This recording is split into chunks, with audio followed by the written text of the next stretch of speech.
السلام عليكم ورحمة الله وبركاته. رمضان مبارك walaalayaal maanta waxaan idinla wadaagayaa laba website kaasoo wax badan ka saacidi doono insha Allah. Daawasho wacan.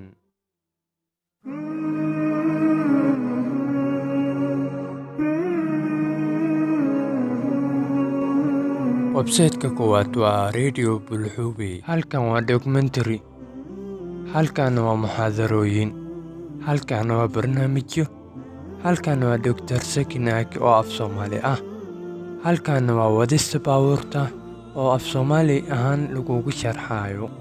Radio Bulxubi waa website aad u fiican oo aad wax badan ka faa'iidi doonto. halkan aad u jeedo waa markii muuqaalo cusub la soo dhigo. halkan waa meesha aad wax ka raadsan lahayd. waxyaalo badan ayuu leeyahay oo inta aan lagu soo koobi karin. hoos haddii aan u soo degno waxaad arkaysaa dokumentariyaal oo aad u qurux badan iyo muuqaalo oo aad ku cajibin doona. haddaba booqo website-ka Radio Bulxubi.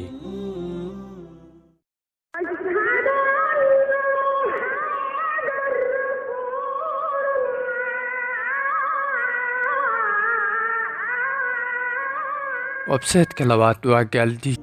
website-kan waxyaalo badan ayuu leeyahay sida qisooyin, quraan saynis, maqaalo siirada nebiga sallallahu calayhi wasallam iyo waxyaalo badan oo aad ku anfici doono haddii aad booqato website-kan.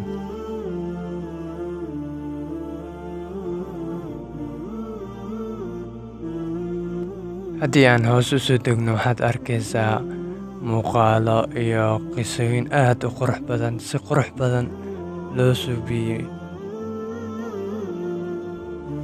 allah ha geliyo jannatulfirdowsa aclaa walaalahan markasta u taagan khayrka siday u faafinin lahaayeen.